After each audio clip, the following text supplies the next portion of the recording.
This is Hanif and today we are going to discuss a chapter that is adverb। जैसे कि हम लोग पहले adverb पढ़ रहे थे और adverb का हमारा 2 लेक्चर हुआ था, उसमें कुछ चीज़ें बची हुई थी, उसी को आज कंटिन्यू करेंगे। जो चैप्टर अभी बचे हैं उसको हम लोग पहले कंप्लीट कर लेंगे, उसके बाद में फिर प्रैक्टिस करेंगे। तो adverb आपका चल रहा था, उसी को आगे कंटिन्यू किया जाएगा। अंकित जी क्लास स्टार्ट हो गई है, सिमरन जी क्लास लाइव है, now you can see me. Ajay ji good evening, Sumit Kumar good evening, Sonia ji good evening, Suraj शुभ संध्या, Shubham Kumar good evening, Amisha Verma good evening, Sachin Kumar good evening. तो सभी को गुड इवनिंग। और एडवर्ब भी कंटिन्यू करेंगे, एडवर्ब में भी कंप्लीट नहीं हुआ तो उसी के आगे कंटिन्यू किया जाएगा।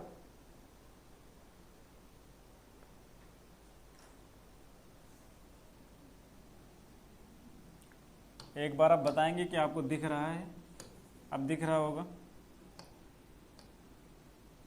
ठीक है।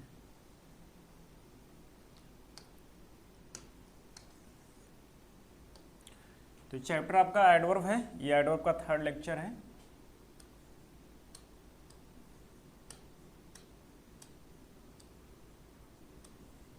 एडवर्ब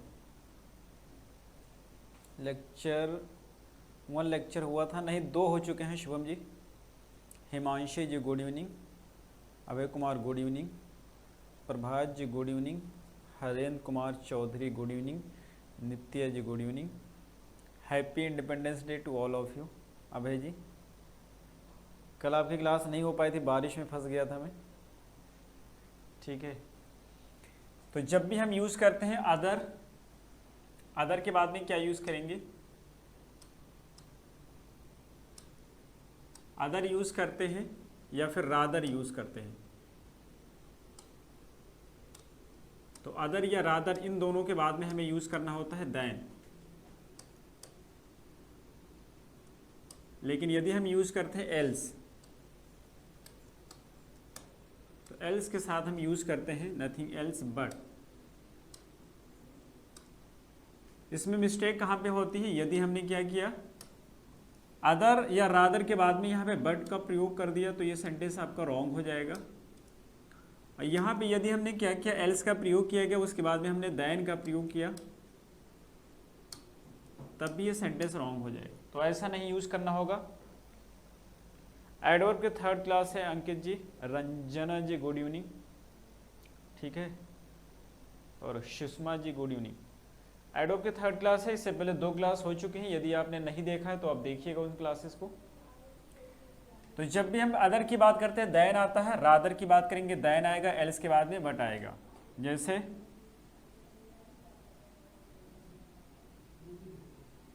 फर्स्ट सेंटेंस है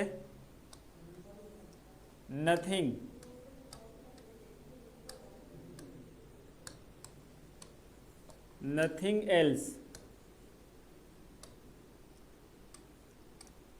but then his overconfidence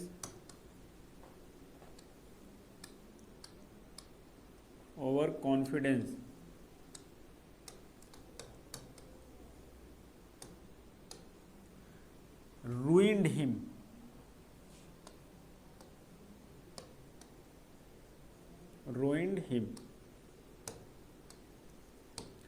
Nothing else but then his overconfidence ruined him, कुछ नहीं बल्कि उसकी ओवर कॉन्फिडेंस ने उसे क्या किया, बर्बाद कर दिया। और इसी के साथ 2 एग्जाम्पल और लेंगे। सेकंड है सेंटेंस है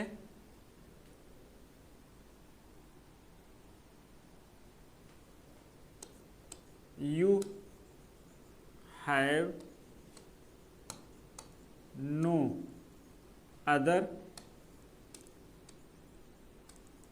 option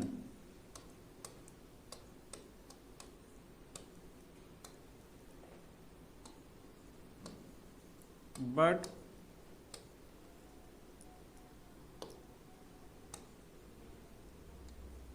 then to go to Delhi। यानी कि दिल्ली जाने के अलावा आपके पास कोई भी ऑप्शन नहीं है। पूनम जी गुड इवनिंग।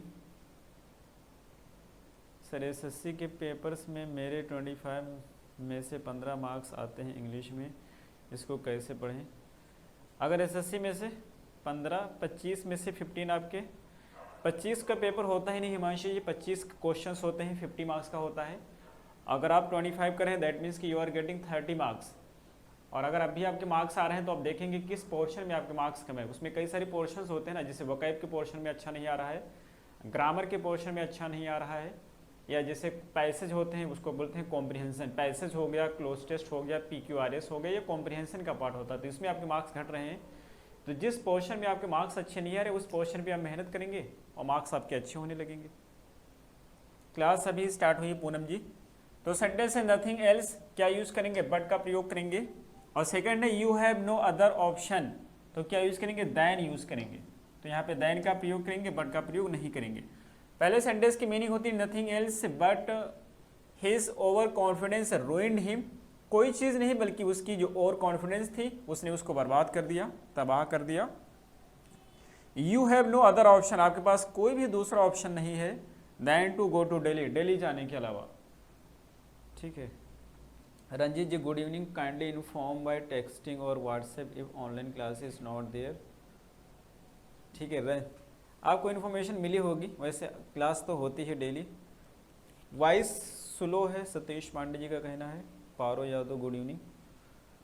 बाकी सभी को तो लगता है वॉइस ठीक ठाक है। तो आगे इसके बाद में कुछ और नोट करेंगे आप।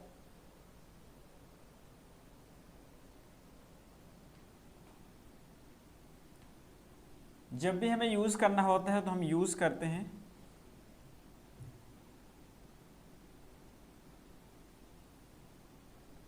सेल्डम, यूज करेंगे सेल्डम।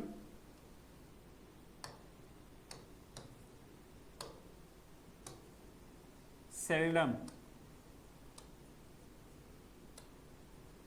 इफ एवर, या फिर हम यूज करते हैं सेल्डम और नेवर। सेल्डम और नेवर, ये दो कोई भी यूज करेंगे तो करेक्ट हो जाएगा। मिस्टेक यहाँ पे क्या होती है कि यदि हमने यूज किया है सेल्डम और इफ के बाद में इफ नेवर लगा देंगे, यदि हमने इफ के बाद नेवर लगा दिया तो अब ये रॉन्ग हो जाएगा। यहाँ पे सेल्डम, सेल्डम और एवर कर दिया तब भी ये रॉन्ग हो जाएगा, ऐसा हम नहीं यूज करते हैं। जैसे पहला सेंटेंस है शी,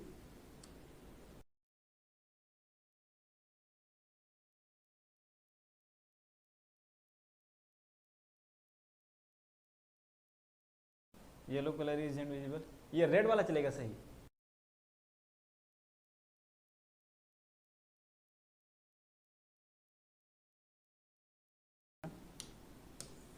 ये रेड वाला बताइए कैसा चल रहा है। स्पॉटिंग रे का क्वेश्चन 50 करा दो। स्पॉटिंग रे फिर से करवाऊंगा, ठीक है। मार्कर चेंज हो गया, एक बार बताएंगे आप लोग। रेड वाला सही दिख रहा है?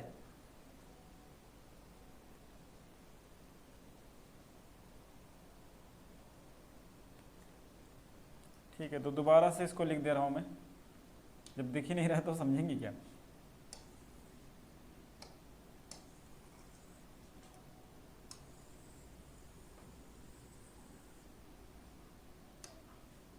सेल्डम, सेल्डम इफ एवर, या फिर हम यूज करते हैं दूसरा पॉइंट होता है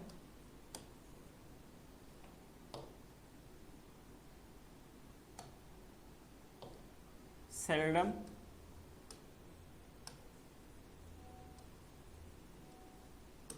और नेवर। इसमें चेंजेस हम कर रहे हैं, यदि इफ के बाद नेवर लगा दे रहे हैं, सेल्डम इफ नेवर, तो ये रॉन्ग हो जाएगा। या फिर हम यूज करते हैं सेल्डम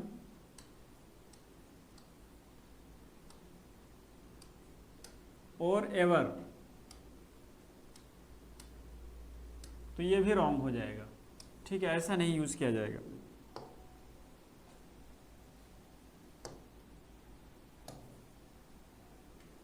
ठीक है, सेंटेंस नोट करते हैं।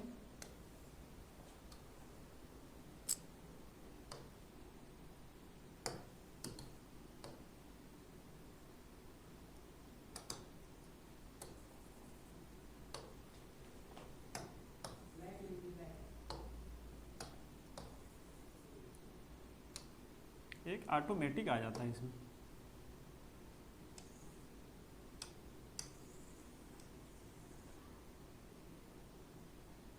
अब सही है। शी सेल्डम और नेवर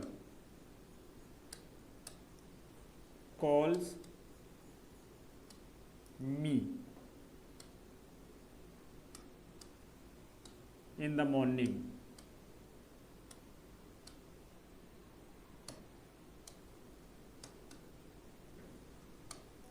तो सेंटेंस है शी सेल्डम और never calls me in the morning. Structure को फॉलो कर रहा है तो ये सेंटेंस आपका बिल्कुल करेक्ट है। दूसरा सेंटेंस,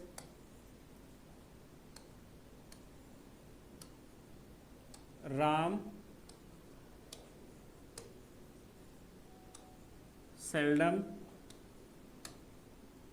और सेल्डम इफ एवर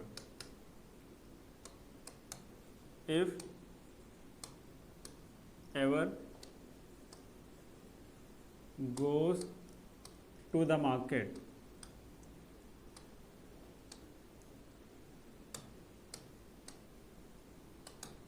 अब इसकी मीनिंग क्या हो जाएगी? पहले सेंटेंस की मीनिंग होगी शी सेल्डम और never calls me in the morning. वो मुझे कभी कभी कॉल करती है या कभी नहीं कॉल करती है मॉर्निंग में। और दूसरी की मीनिंग हो जाएगा Ram seldom if ever goes to the market. Ram जो होता है कभी कभार या कभी नहीं मार्केट जाता है। दोनों की मीनिंग सेम होती है। डिफरेंस क्या होता है कि जब भी हमें सेल्डम के साथ और लगा होगा तो नेवर का प्रयोग किया जाएगा, और जब सेल्डम के साथ इफ लगा होगा तो एवर का प्रयोग करेंगे। यदि आपने इस कॉम्बिनेशन में चेंज किया तो सेंटेंस आपका बिल्कुल रॉन्ग हो जाएगा। एकदम यहाँ पे वर्ब की बात करें कि वर्ब कैसा होगा, तो ये डिपेंड करता है सब्जेक्ट पे। यदि आपका सब्जेक्ट सिंगुलर है तो सिंगुलर की तरह से हम वर्ब यूज़ करेंगे, ऑक्सिलरी वर्ब यूज़ करेंगे। और यदि हमारा सब्जेक्ट प्लूरल होगा तो उसके हिसाब से यूज़ किया जाएगा। क्योंकि इन दोनों सेंटेंसेज में हमने सिंगुलर सब्जेक्ट का प्रयोग किया है तो सिंगुलर के तरीके से हमने वर्ब यूज़ किया है। आई होप कि ये पॉइंट आपको समझ आ गया होगा।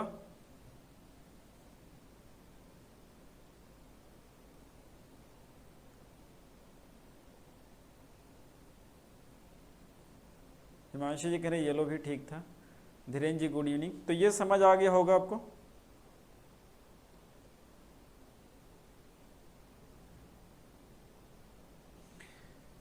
अगला पॉइंट नोट करेंगे,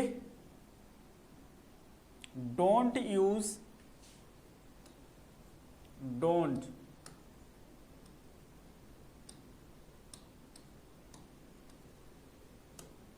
use never in the place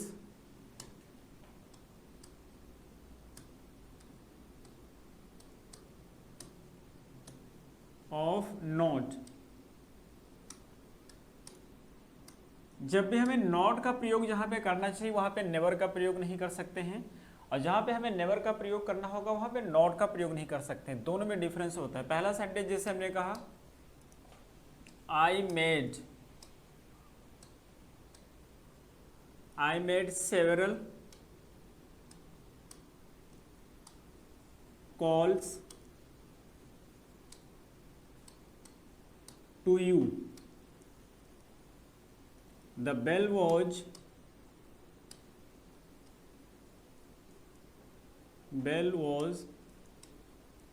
going through,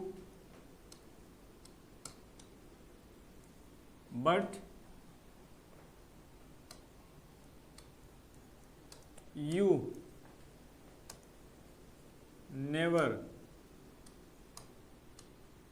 picked up the phone।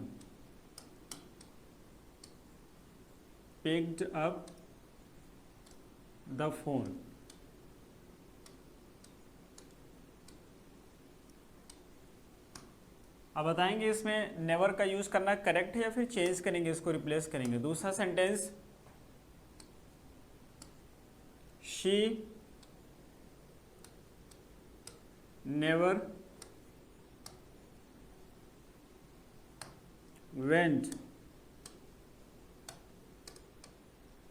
To Delhi last year.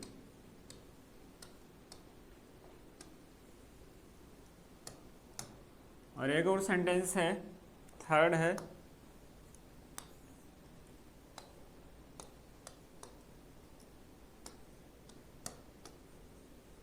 Having completed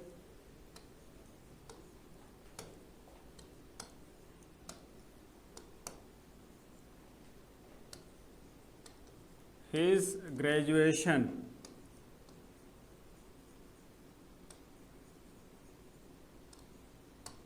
he never went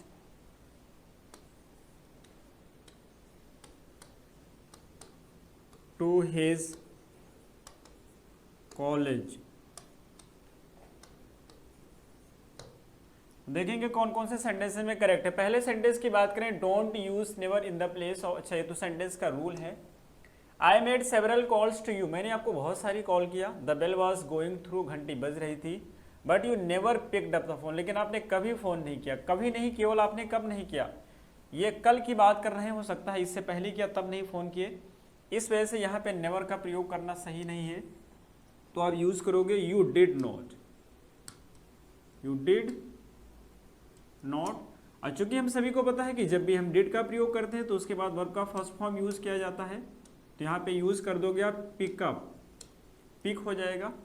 second sentence है, she never went to Delhi last year. Last year के साथ never use ही नहीं करेंगे क्योंकि ये पिछले साल की बात करें, नहीं गई थी, इससे पहले गई होगी। तो यहाँ पे आप क्या यूज करोगे, she did not, she did not go. और अब ये सही हो गए। लेकिन जब हम थर्ड सेंटेंस की बात करते हैं कि हैविंग कंप्लीटेड हिज ग्रेजुएशन, अपना ग्रेजुएशन पूरा करने के बाद, he never went to his college, वो अपने कॉलेज को नहीं गया। तो यहाँ पे ये सेंटेंस बिल्कुल करेक्ट है क्योंकि उसकी जरूरत नहीं पड़ी होगी, वो नहीं गया होगा। तो ये सेंटेंस आपका बिल्कुल करेक्ट है।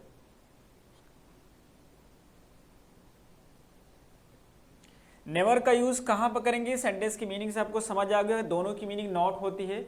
यानी कि जब आपको कहना होता है कि मैं वहां पे कभी नहीं गया, तो जब कभी नहीं का सेंस होता है तो आप यूज करेंगे नेवर, और केवल नहीं का सेंस होगा तो यूज करेंगे नॉट। दोनों एडवर्ब होते हैं, दोनों नेगेटिव एडवर्ब होते हैं।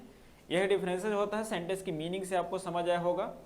क्योंकि इन सेंटेंस में कहना चाहते कि मैंने उसको कॉल किया, लेकिन ऐसा नहीं कि उसने कभी नहीं। जैसे अगर आप, जैसे I was not present in the class yesterday, yesterday I didn't take class, मैंने येस्टरडे क्लास नहीं लिया था। तो हम ऐसा थोड़ी कह सकते हैं, आप ऐसा थोड़ी कह सकते हैं कि sir you never to class, आपने क्लास कभी लिया ही नहीं, तो ये गलत हो जाएगा। अब क्या यूज करेंगे, या ऐसा आप कहें कि you never to class yesterday, तो गलत हो जाएगा। You did not take class yesterday, तो ये सही हो जाएगा। ठीक है। और जैसे मैं कहना कि मैं कभी क्लास मिस नहीं करता हूं, तो कभी नहीं मिस करता हूं, तो हम कहेंगे I never miss the class. ठीक है। सेकंड में गो आएगा, वेंट कैसे आएगा, जब डिड नॉट आएगा तो डिड नॉट के साथ गो ही आता है, कभी वेंट नहीं यूज करते हैं। तो ये चीज आप सभी को समझ आया होगा आई थिंक।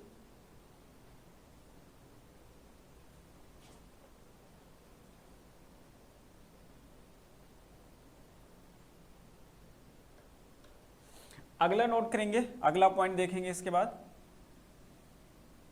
3 वर्ड हमारे पास होते हैं, एक होता है टू।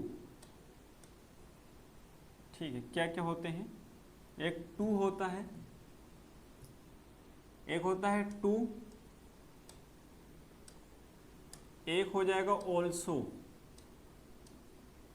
और इसमें थर्ड होता है as well.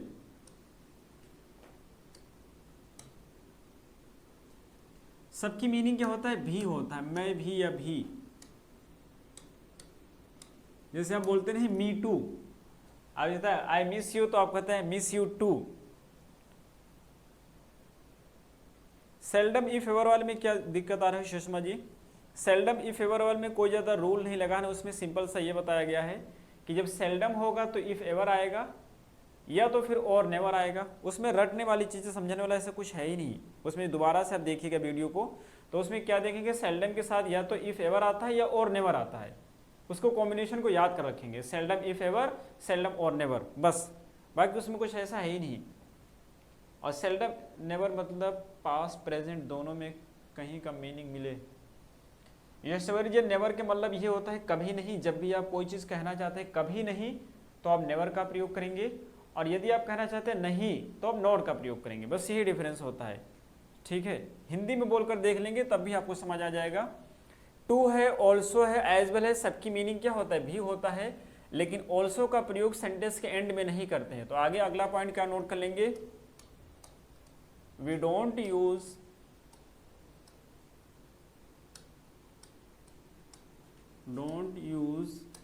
Also at the end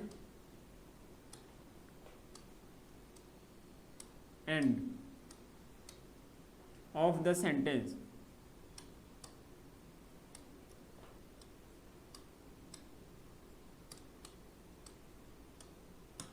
also का प्रयोग सेंटेंस के एंड में नहीं किया था। सेंटेंस देखेंगे,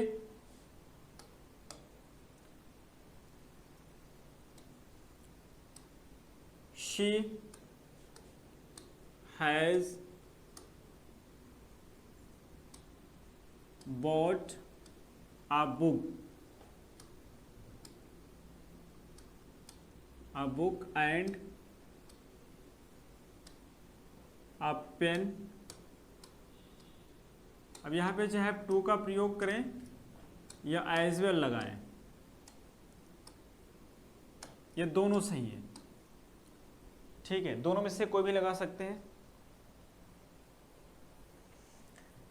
ठीक है। प्रैक्टिस के काम यहाँ से सिमरन जी मैंने बंद कर दिया है। ग्रामर पे आप ही लोग कह रहे थे आ गए हैं, तो दोबारा से प्रैक्टिस कराएंगे ग्रामर कंप्लीट होने के बाद ही अब, ठीक है।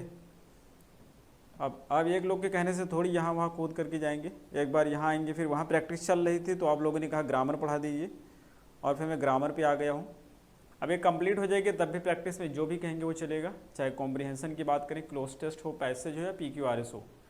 तो अब उसमें मैं जाने वाला हूँ नहीं, उसी समय बताते तो मैं करवा देता उसको भी, ठीक है।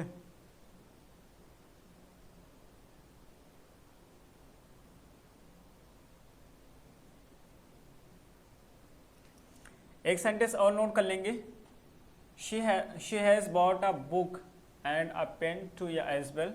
और दूसरा sentence,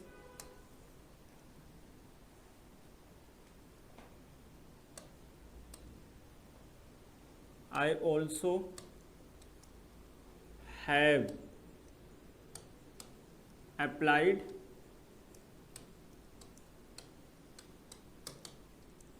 also have applied for this post।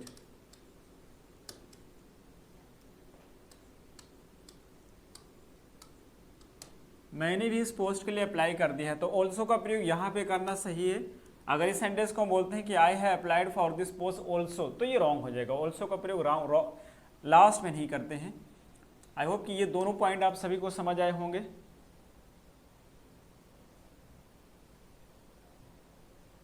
ठीक है।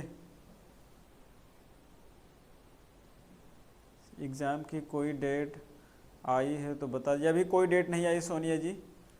प्रैक्टिस के लिए कोई PDF, प्रैक्टिस के लिए PDF मिल जाएगा, ठीक है। सिलेबस जितना होगा उसमें करवाया जाएगा। अब रोज यदि थोड़ी बताएंगे कितना सिलेबस में बचा हुआ है, कितना हुआ है।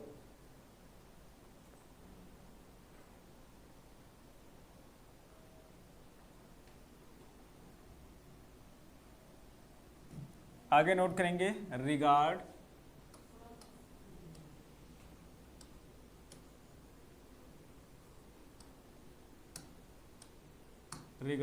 डिस्क्राइब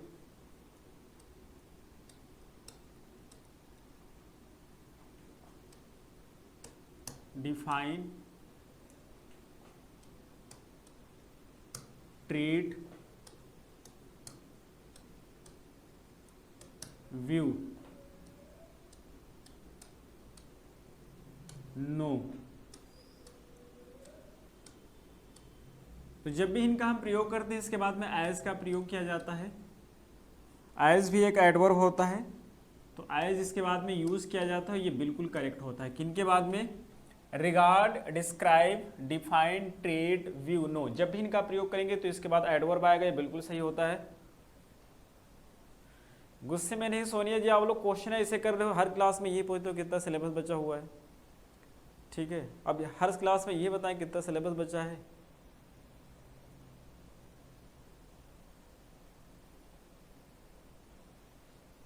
ठीक है, हाँ हिमांशी, जब सारे चैप्टर कंप्लीट हो जाएगा पूरा उसी के बाद प्रैक्टिस कराएंगे। हर दूसरा क्वेश्चन अगर यही पूछो कि सिलेबस कितना बचा हो तो क्या बताएंगे।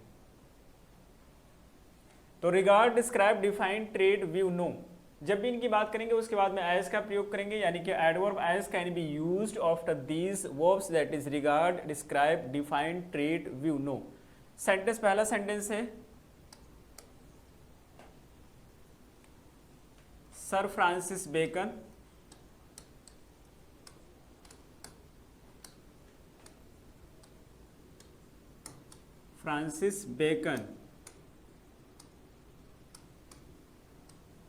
is regarded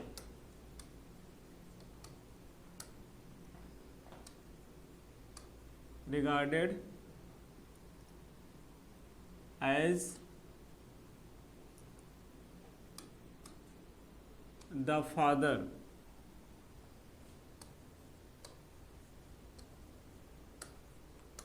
of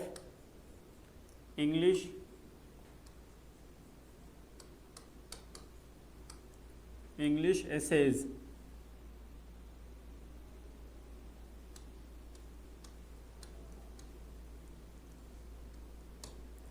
sir Francis Bacon is regarded as the father of English essays. Sir Francis Bacon को इंग्लिश एसेज का फादर माना जाता है। रिगार्ड का प्रयोग किया, यहाँ पे हम एज का प्रयोग करें, सेंटेंस आपका बिल्कुल करेक्ट है। बाकी किसी का प्रयोग करते हैं तो उसके साथ भी ऐसे होगा। एक एग्जाम्पल ले रहे हैं,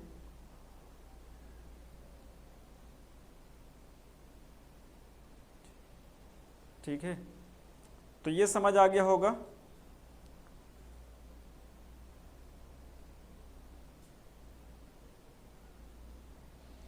अगला नोट करेंगे, इसी से रिलेटेड है और इसमें हो जाएगा नेम। जब भी हम यूज करते हैं नेम, एलेक्ट, मेक, अपॉइंट,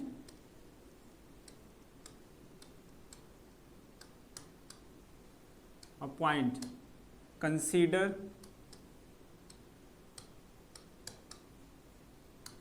तो ये कुछ ऐसे वर्ड्स, जैसे नेम है, इलेक्ट है, नेम,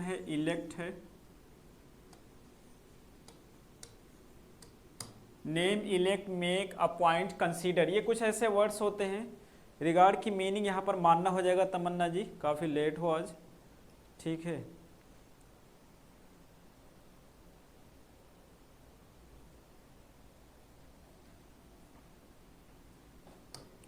कॉल और चूज एक हो जाएगा, चूज। तो जब भी इनका हम प्रयोग करते हैं, नेम है, elect, make, appoint, consider, call, choose, इनके बाद में क्या होता है, इसके बाद एज का प्रयोग नहीं किया जाता है। ठीक है, आप देखेंगे मैगजीन में अक्सर करके अपॉइंट के बाद में एज का प्रयोग किया हुआ होता है, वो रॉन्ग होता है। इसके बाद हम एज का प्रयोग नहीं करेंगे, और यदि एज का प्रयोग किया जाएगा तो वो रॉन्ग हो जाएगा। ठीक है, सेंटेंस देखेंगे, पहला सेंटेंस है she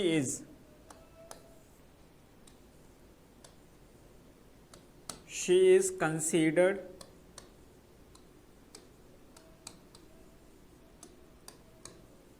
as the most beautiful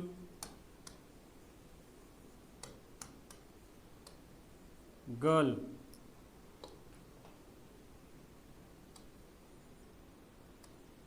most beautiful girl of our class.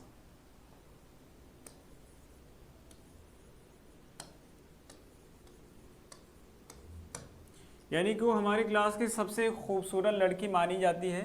As you all know we don't use as after these verbs, इनके बाद में एज का प्रयोग नहीं करते तो रॉन्ग हो जाएगा। एक सेंटेंस और ले लेते हैं।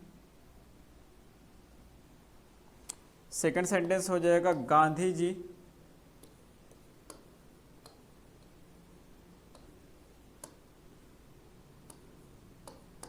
Is called as the father of our nation.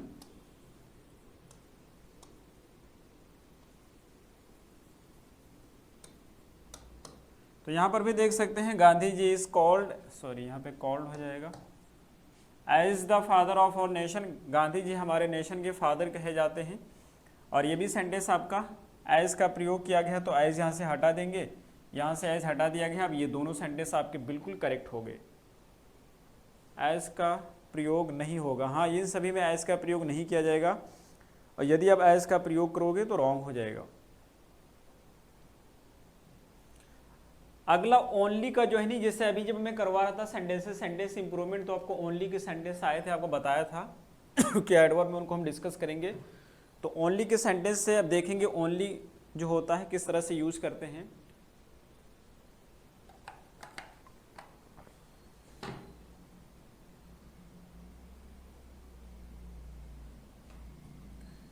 तो आप लिखेंगे ओनली। ओनली भी एक एडवर्ब होता है, और इसके बारे में क्या होता है कि it is used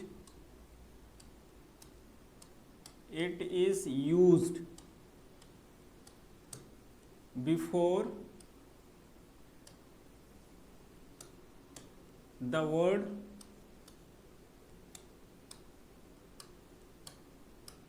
it qualifies.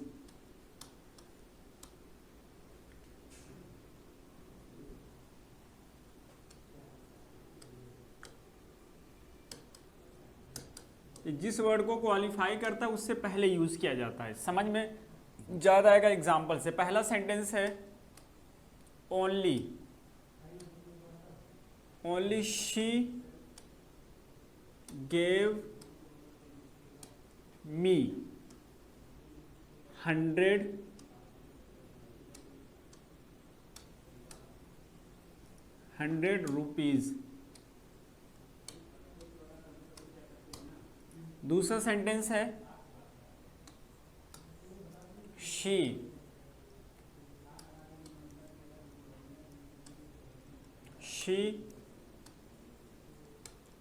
Gave me only 100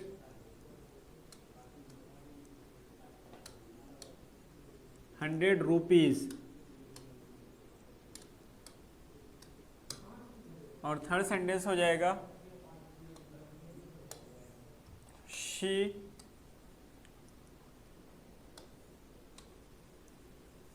only gave me 100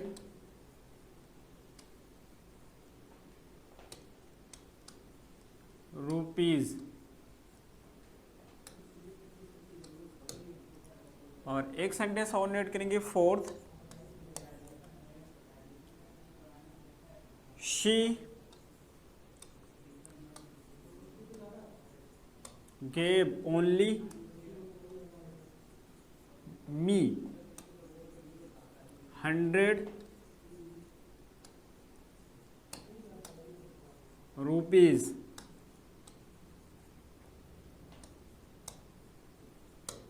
इन सभी सेंटेंस की मीनिंग अलग अलग होगा, ठीक है। एक बार इसको रीड करेंगे फिर मीनिंग बताते हैं। सबकी मीनिंग अलग अलग होगा।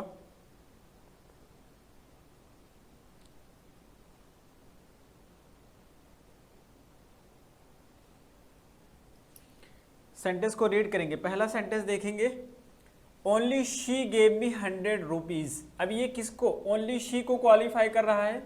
दैट मीन्स कि हो सकता है कि जहां पर उसको पैसे देंगे बहुत सारे लोग वहां पर हों, बट केवल जो शी थी उसने मुझे पैसे दिया 100 रुपीज, बाकी किसी ने नहीं दिया। ठीक है। Second sentence, she gave me only 100 rupees. That means कि maybe she has a lot many things but she gave me only 100 rupees, बाकी उसने मुझे कुछ भी नहीं दिया। केवल उसने क्या दिया, सिर्फ उसने मुझे 100 रुपये दिए, बाकी कुछ नहीं दिया उसने। तो पहले क्या था, सिर्फ उसने दिया, अब उसने सिर्फ दिया क्या, 100 रुपये दिया। अब क्या कह रहे हैं, शी ओनली गेव मी। अब यहां पर ये कह रहे थे उसने सिर्फ दिया मुझे, ठीक है, बाकी कुछ नहीं किया उसने। अभी सिर्फ रुपये दिया था, उसने मुझे पैसे दिए। कभी कभी पैसे दिया जाता है, कुछ कहानी सुनाया जाता है, कुछ और दिया जाता है, मिठाई दिया जाता है। तो उसने किया क्या, सिर्फ पैसे दिया, बाकी उसने कुछ नहीं किया। और इस सेंटेंस में कहते हैं शी गेव ओनली मी, उसने सिर्फ मुझे पैसे दिया, बाकी किसी को नहीं दिया। यहाँ पे मी को क्वालिफाई कर रहा है। तो बेसिकली क्या होता है, जब आपके एग्जाम में सेंटेंसेज आते हैं तो वहाँ आपको पता चलेगा किस चीज़ को क्वालिफाई कर रहा है। जिस चीज़ को क्वालिफाई करना होता है उसके जस्ट पहले यूज़ करना होता है। अगर ऐसा नहीं यूज़ करे तो सेंटेंस आपका रॉन्ग हो जाएगा। ठीक है। She gave me only 100 rupees, तो उसने मुझे सिर्फ 100 रुपये दिए। तो इनमें डिफरेंसेस आप ध्यान रखिएगा, आपके एग्जाम में पूछे जाते हैं। ठीक है, आगे नोट करेंगे इसके बाद में, ये काफ़ी इंपॉर्टेंट पॉइंट था। अगला नोट करेंगे इनफ। इनफ, तो नेक्स्ट पॉइंट क्या है, इनफ।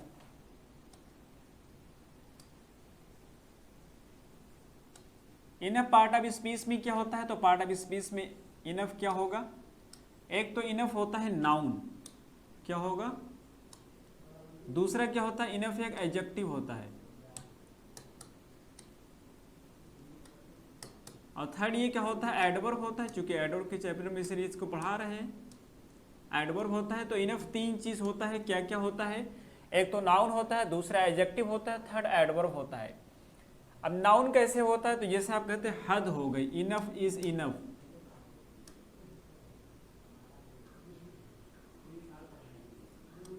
Enough is enough.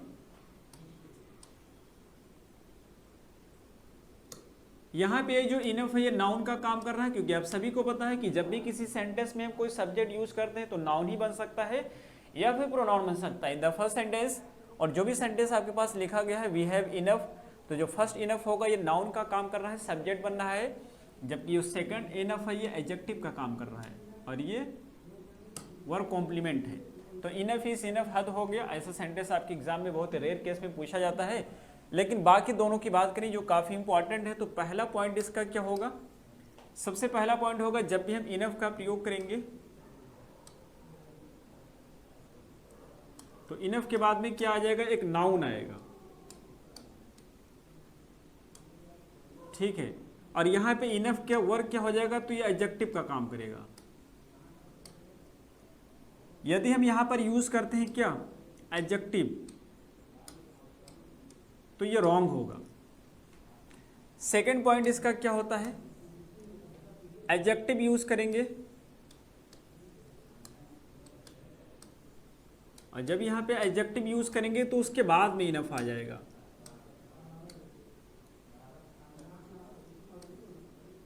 ठीक है, अब यहां पे जो एडजेक्टिव के स्थान पे नाउन यूज करेंगे तब भी रॉन्ग हो जाएगा। तो इस तरह से इसकी फ्रेमिंग होती है।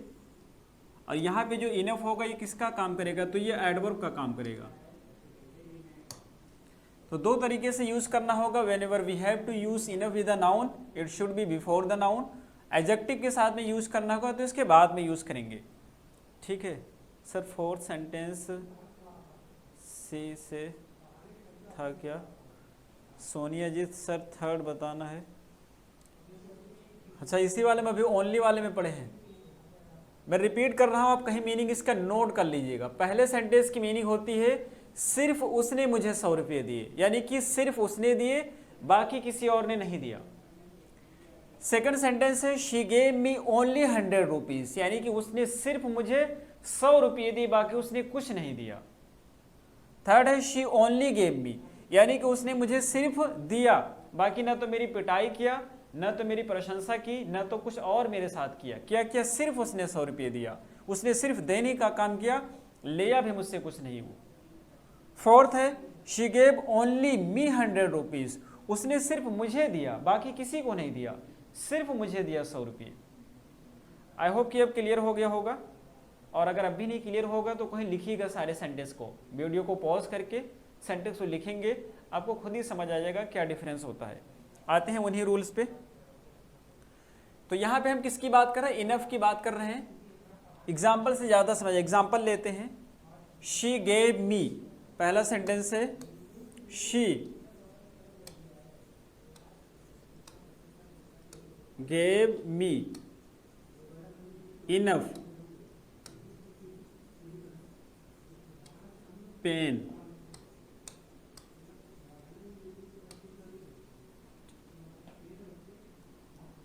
ठीक है, अब इसमें से अगर ऑप्शन दे दे पेनफुल कर दे यहाँ पे,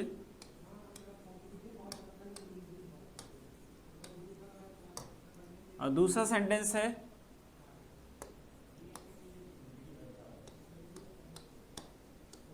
हर वर्ड्स आर पेन और पेनफुल।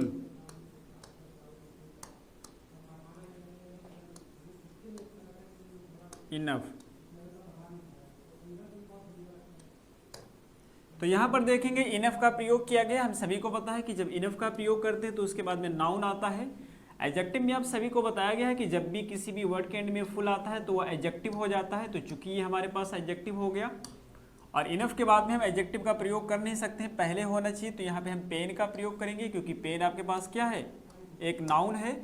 लेकिन सेकंड सेंटेंस की बात करते हैं, her words are pen painful, तो इनफ को बाद में यूज़ किया गया है। और जब इनफ को बाद में यूज़ किया गया तो क्या यूज़ करेंगे? यहाँ पे हम एडजेक्टिव का प्रयोग करेंगे, क्योंकि हम सभी को पता है कि जब एडजेक्टिव का यूज़ करते हैं तो इनफ बाद में आता है। तो यहाँ पे नाउन यूज़ किया गया तो इनफ पहले आ गया, एडजेक्टिव यूज़ किया गया इनफ बाद में आया। यहाँ पे जो इनफ है वो किसका काम करता है? यहाँ पे एक एडजेक्टिव का काम करता है। और यहाँ पे इनफ किसका काम कर रहा है? तो यहाँ पे एक एडवर्ब का काम कर रहा है।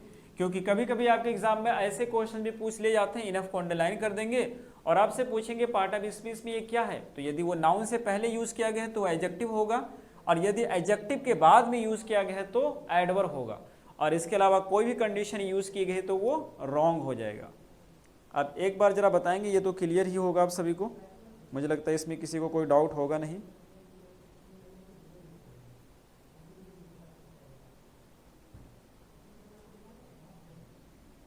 अगला सेंटेंस नोट करेंगे और अगला हो जाएगा too much and must too. अगला क्या देखेंगे? Too much. एक तो वर्ड हमारे पास क्या होता है? Too much and much to.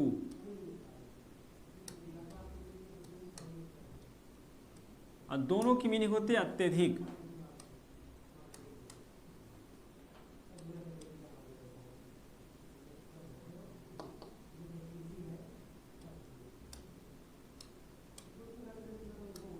यानी कि अधिक से ज्यादा। ठीक है, अत्यधिक। बहुत अच्छी बात है अगर समझ आ गया। तो अगला नोट करेंगे इसके बाद में हमारे पास, अच्छा इसके साथ भी यही रूल होता है। इसके साथ क्या रूल होता है? जब हम यूज करेंगे too much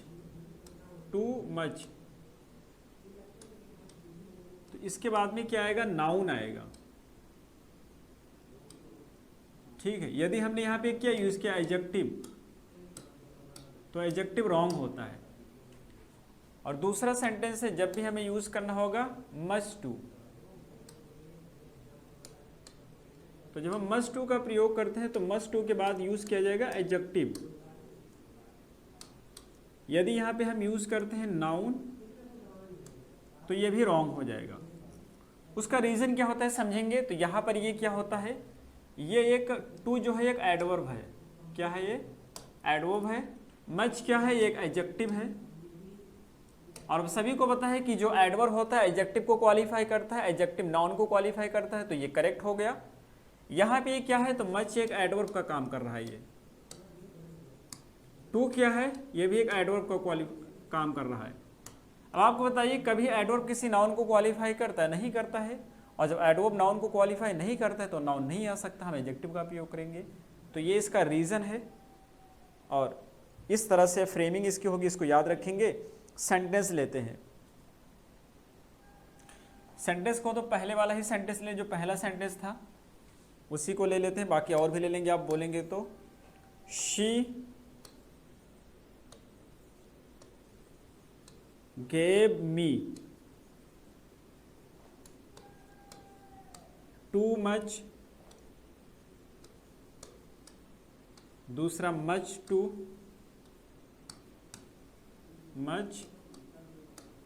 pain। Second sentence है her words are too much, दूसरा much too painful।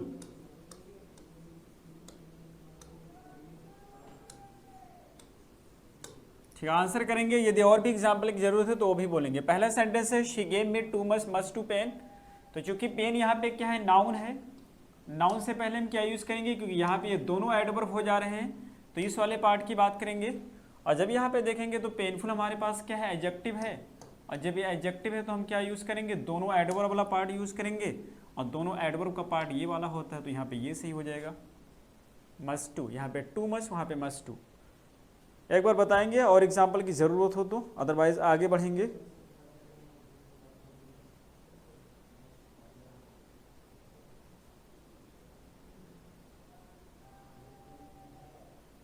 She gave me too much pain, बिल्कुल सही है यशवीर।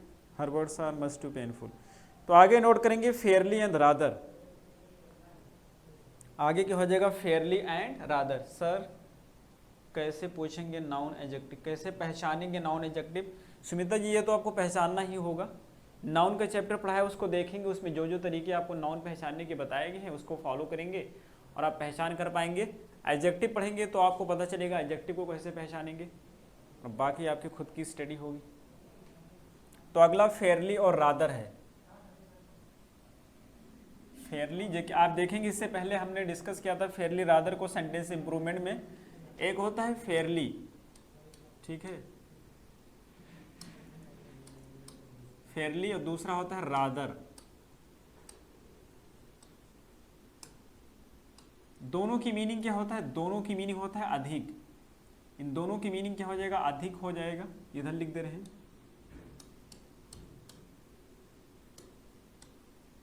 सेम ऐसे होता है जैसे कि टू और वेरी होता है।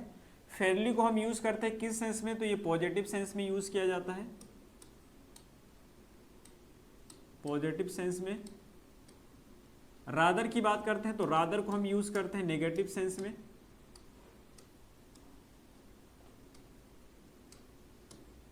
नेगेटिव सेंस यानी कि जब भी किसी वर्ड के साथ रादर का प्रयोग करेंगे तो ये नेगेटिव मीनिंग देगा, फेयरली का प्रयोग करेंगे तो पॉजिटिव मीनिंग देगा। इतना पेन दे दी कि उसी का जिक्र हो रहा है एग्जाम्पल में भी। किसने पेन दे दिया, शुभम जी? अच्छा, धीरेन्द्र जी का कहना है कि कुछ और एग्जाम्पल, बहुत टाइम लगा देते हो जब तक मैं दूसरी चीज पे आ जाता हूं। चलिए एग्जाम्पल और दे रहे हैं, यही तुरंत बोला करो एग्जाम्पल के लिए। अगला सेंटेंस थर्ड है, she did not pay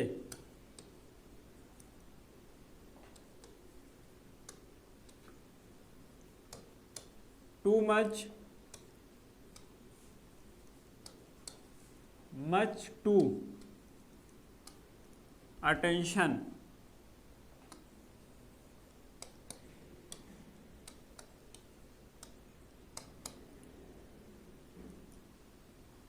to me at the party। उसने मुझे पार्टी पे बहुत ज़्यादा ध्यान नहीं दिया। ठीक है, पार्टी में उसने मुझ पे बहुत ज़्यादा ध्यान नहीं दिया।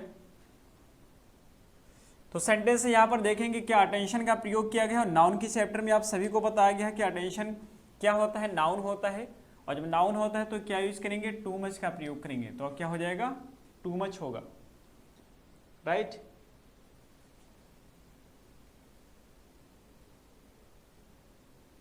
एग्जाम्पल की पीपीटी से ज़्यादा एग्जाम्पल सॉल्व होगा,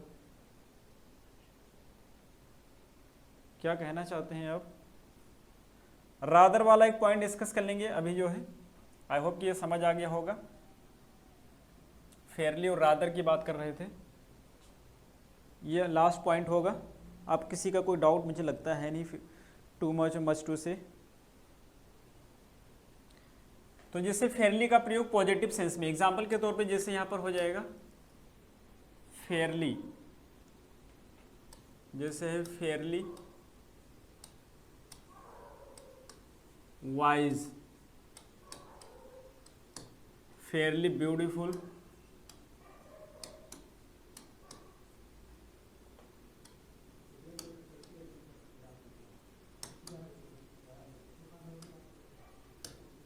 ऐसे रादर की बात करेंगे तो रादर डिफिकल्ट, डिफिकल्ट,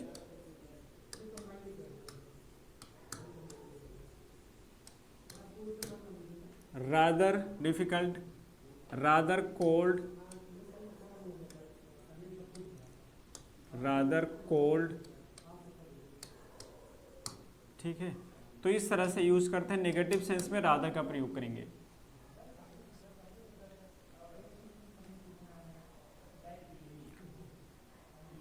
तो अगला सेंटेंस यहाँ पे एक सेंटेंस ले लेते हैं,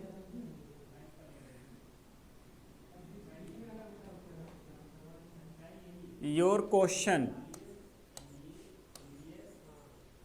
योर क्वेश्चन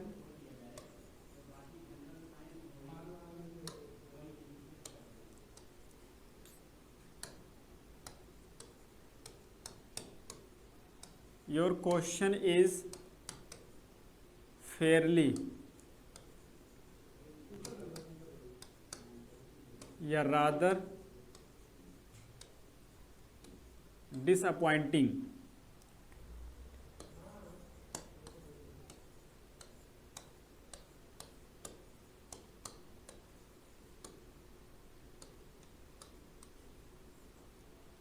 डिसअपॉइंटिंग, आपके जो क्वेश्चन है ज़्यादा मायूस करने वाले हैं, नेगेटिव सेंस की बात करें रादर आ जाएगा, फेयरली नहीं आएगा। इसके एक दो पॉइंट और भी बचे हैं फेयरली रादर के, तो इसको हम अगली क्लास में डिस्कस करेंगे, जो बचे हुए पॉइंट है फेयरली रादर का। सुषमा जी वीडियो रुक गई है, कोई दिक्कत नहीं, क्लास भी हो चुकी है। तो फेयरली रादर बचा हुआ है, एक दो पॉइंट इसमें और बचे हुए हैं, उसको हम अगली क्लास में डिस्कस करेंगे, ठीक है। So okay, thank you everyone.